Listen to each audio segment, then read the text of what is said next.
Capcom were on a roll on the PlayStation Portable. Not only did they have the game we're talking about, Mega Man Powered Up, but there was another Mega Man remake with Maverick Hunter X. They had an exclusive Ghosts and Goblins with Ultimate, which has never been ported anywhere. There were collections like Darkstalkers. There was a Power Stone collection. They were just rocking that platform. Yeah, I had completely forgotten they'd done a Power Stone collection. Can you imagine the Capcom of today doing that? That's wild. They did that on PSP, and it was also weird because that was also the era where they had their, homogenized box arts. It would be the same kind of bland design overlaid with, art and characters from the game in question. So that was a bit of a weird thing about it, but their output, though, regardless of box art, their output was so great on PSP. Yeah. And the game we're talking about today, Mega Man Powered Up, this baby here, was super interesting. Because it's a remake of the first Mega Man, which has never been ported anywhere else. And it does so much more than just be a remake. But just to sort of fill people in who have never heard of this game before, how would you describe that? What kind of remake is this? What kind of direction does it take? I would say, honestly, it's more like a full reimagining. It takes the same, it's the base Mega Man 1 game, but just, completely remade with new visuals, new character designs, remixed music. It's got this great, 2.5D anime look to it.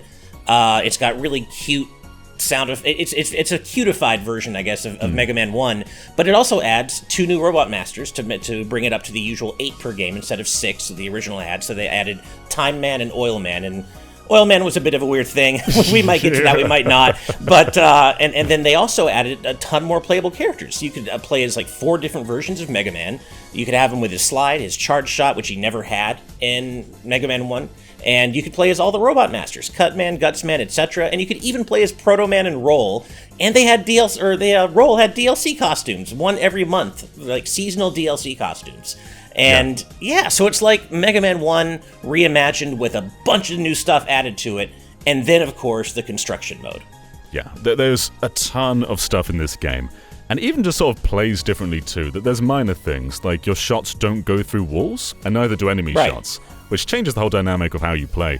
But a lot like what you were getting into, though, those Robot Masters, you can play through the entire game as any one of them. And what's kind of cool is whenever you go to a boss room, there's always a back and forth dynamic, voice-wise, there's some actual voice acting in there. Right.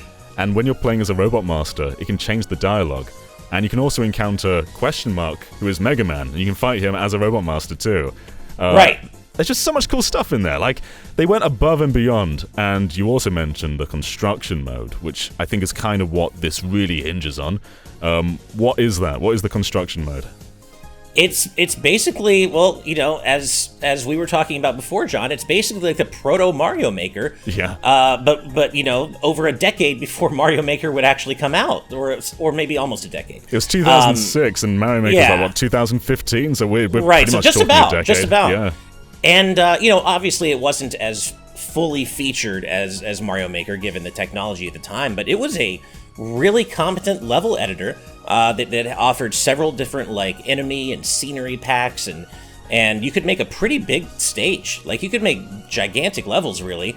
And of course, a lot of the ones you could download. There was a downloadable thing where you could download other user-created stages and play them. A lot of them got into Kaizo territory, not surprisingly. But I just remember how cool it was being able to. I was never much of a builder myself. I made a couple of levels in Mario Maker 1 and 2, and I just very quickly realized how much time it takes to make a good level. And the same was true back in Powered Up. But I remember thinking how cool it was that I could download levels. It was actually called Mega Man Web. Can you imagine the Capcom of today caring enough about Mega Man to have an entire server dedicated to Mega Man downloadable stages? It was a wild time to be a Mega Man fan. Much happier, brighter days back then. Yeah, we are talking in past tense, though, unfortunately, because as of, I think it was October or maybe early November of last year, they closed down the web function. So you can no longer download levels. You can still make levels, and I suppose you can get around it, because it worked in a funky way. We recorded footage of this right before it went down, and the way it basically worked is the web browser, unlike Mario Maker, where you can just sort of click on a level and play it, it actually downloads it. so you can't just easily just click on a level and you're in it. You've got to download it to your PlayStation. What was it they called the cards on there? It wasn't a memory card. Oh, it was like God, what were they called? Was it something Stick Duo. Memory Stick Duo? Is that Memory what it was Stick, Memory Stick, I think. That was it, yeah. So you download it to that, and then you can play it offline. So you basically have to download all these levels. So technically, if you if you share your save file with someone else, you can still share these levels, but it's never going to be as elegant as it was when this online function was live. Right. And technically, you can still download all the DLC if someone's got a save file with one. You can just take their save file.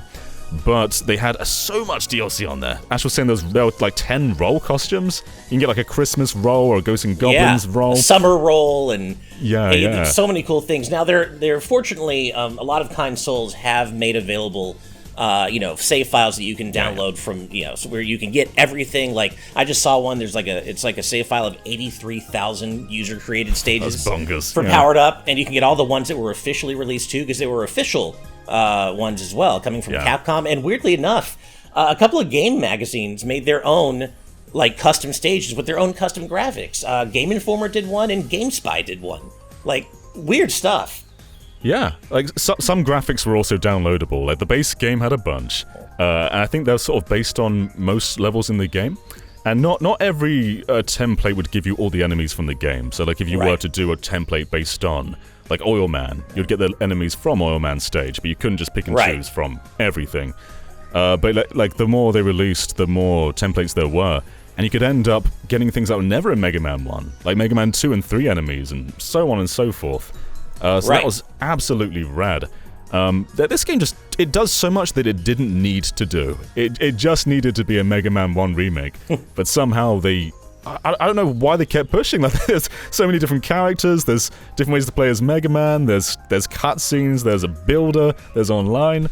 The voice acting, like you said, the voice acting is honestly so charming too. It was like really good voice acting. Same with Maverick Hunter X. This was like when Capcom was on top of their Mega Man voice acting, and Powered Up was so charming, and it had such fun interactions between the different robot masters. I mean, not even just Mega Man. Like, if you ever wondered how Fireman and Iceman would interact together, you could do that. And it's like, or Proto Man. If you want, Proto Man wasn't introduced until Mega Man 3. But technically, he's kind of all their older brother. So if you want to know how Proto Man would interact with any of his younger brothers, essentially, or Roll, you can do that. It was such a cool game for a really hardcore Mega Man fan.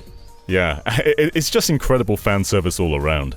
And people were still making levels right up until the very end. Yeah. We started capturing our footage, I think, like a month before it was set to go offline. I was just scrolling through the levels, and there were people uploading every single day. That's so cool. Like, how would it have been? Like a 15-year-old PSP game?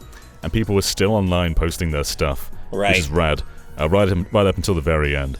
You never really hear people talk about this game much, but I think there's just a very quiet and ferocious community that just adore it, apparently, which is fantastic.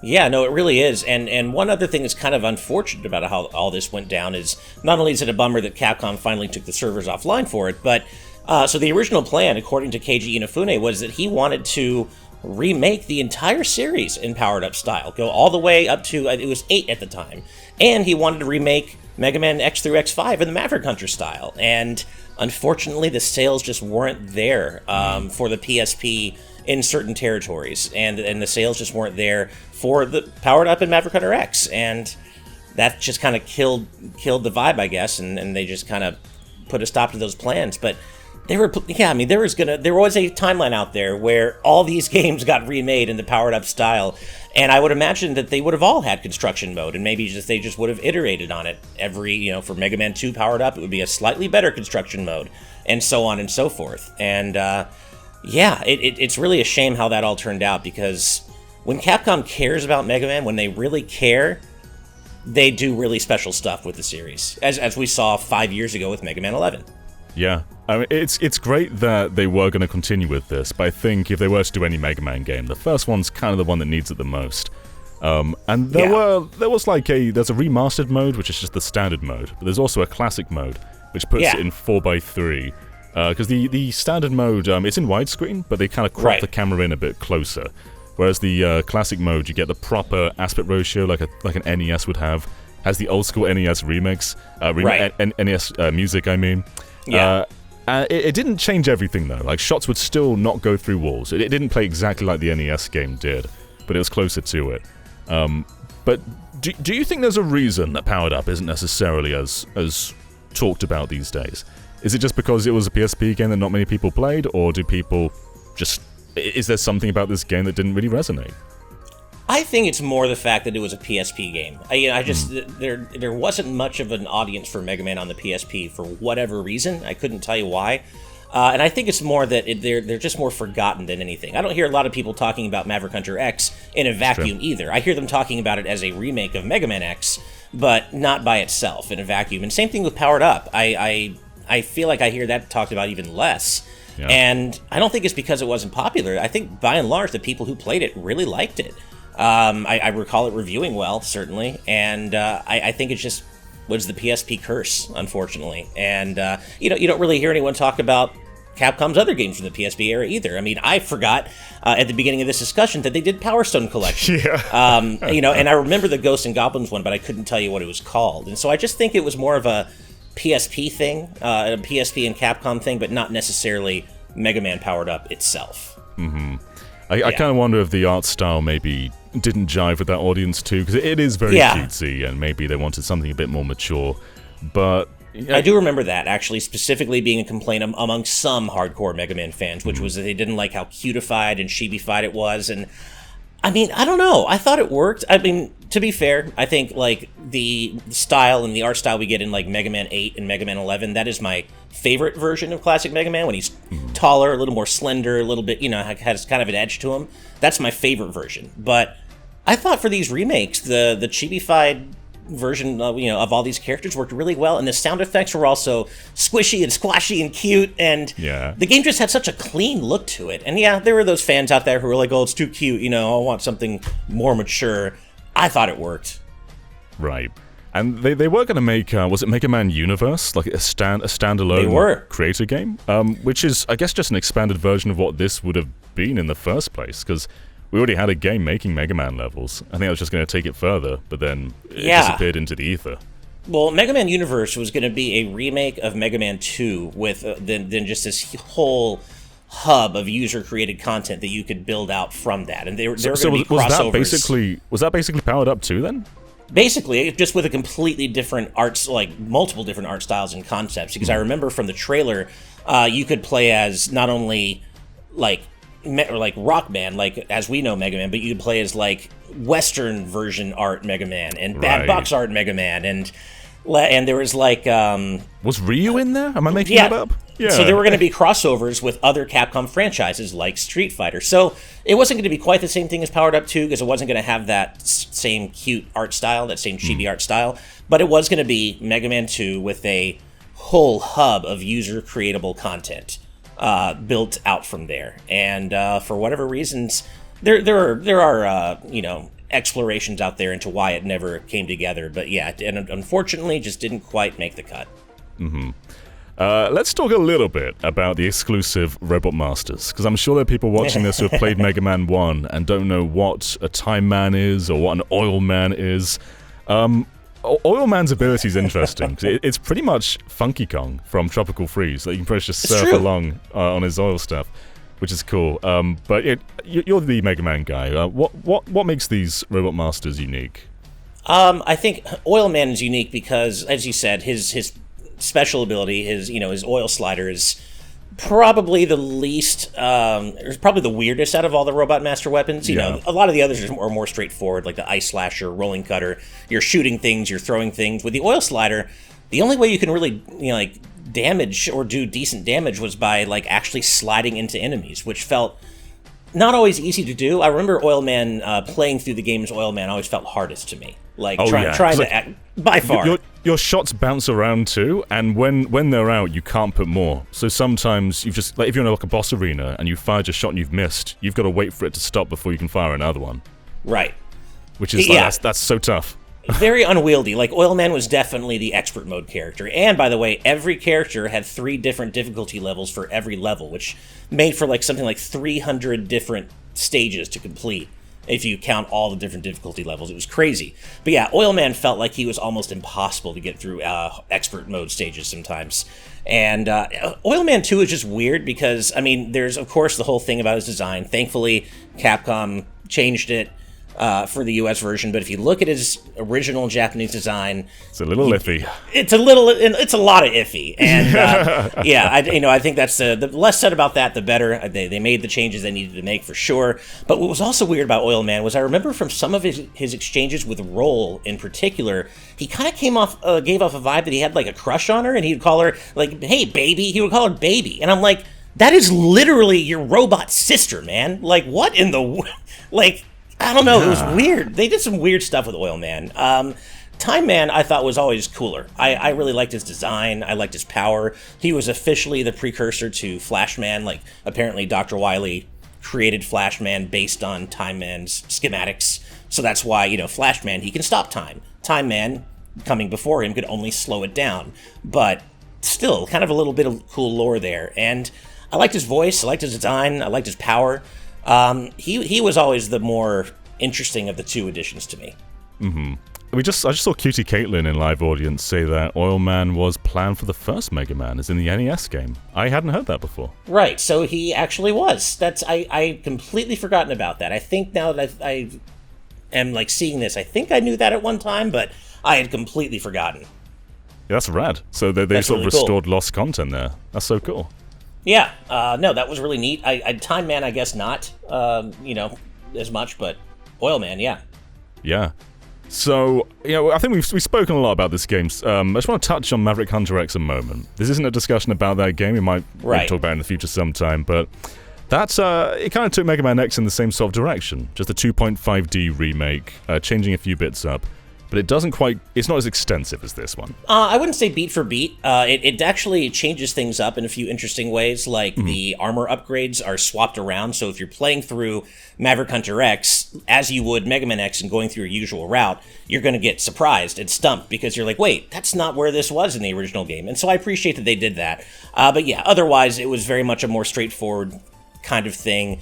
No level creator for sure, but it did have the anime short, Day of Sigma, and I go back still and watch that, and I know I'm biased. Obviously, I love Mega Man, I love Mega Man X, but that was such a good anime short, and if they had used that as the basis for a full Mega Man X anime series, it could have been so good. The potential there. I could talk about Day of Sigma for a whole discussion. Like, it's so good, and if you haven't watched it, anyone watching, and you like Mega Man at all, go watch it, because it's so good, and X is characterized perfectly in it, and he's, as you know, my favorite character ever. But, yeah, Day of Sigma was great.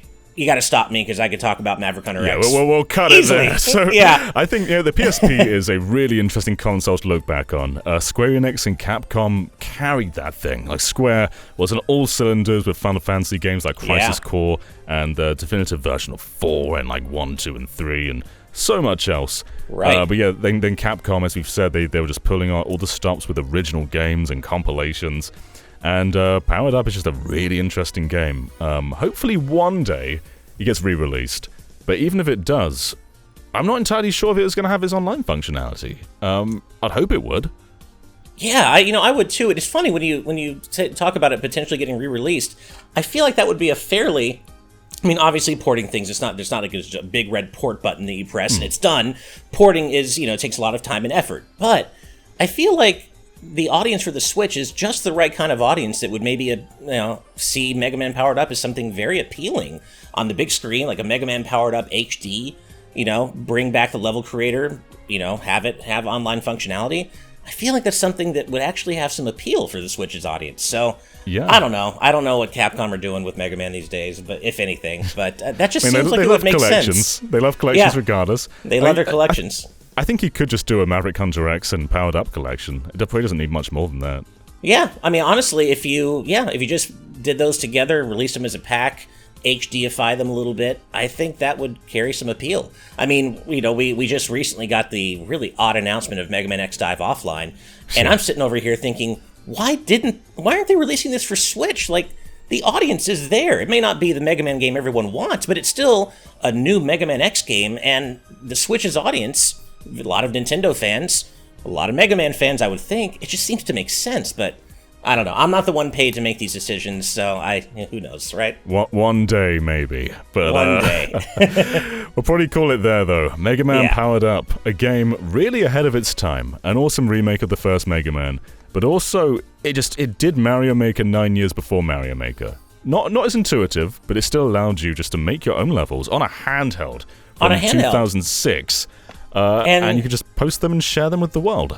And it was surprisingly robust, as we were saying. Like, you could, you would pick a scenery pack from a certain stage, and you could only use the tiles and scenery from that stage, but then you could use an enemy pack from a different stage. So, like, you could have the graphics of Cutman, but the enemies of Iceman, and make some really cool stuff with it. And another thing to mention really quickly is that it had this really cool feature where, in construction mode, the music would start off as, like, this really basic beat, but the more rooms you added, another layer would get, each room you added to your stage, another layer of music would get added to the song. And by the end, you just had this comprehensive, fun song to listen to if you placed like 12 rooms or something. It was really cool. Yeah, it's awesome. But thank you so much for watching, everybody. Our live audience have been watching us record this live. They've seen all the bloopers and outtakes that we've done. And if you want to join them for future discussions, you can for just $5 a month on our Patreon, which is patreon.com/GVGaming. They're also going to get early access to the edited version of this, so you can see all the gameplay and the music in the background and have all the bloopers cut out. So if you want to watch any of our future discussions just like this, you can on our Patreon. So thank you for tuning in, everyone. Thanks to the live audience for watching this live, and we shall catch you next time. Bye, everyone. Bye.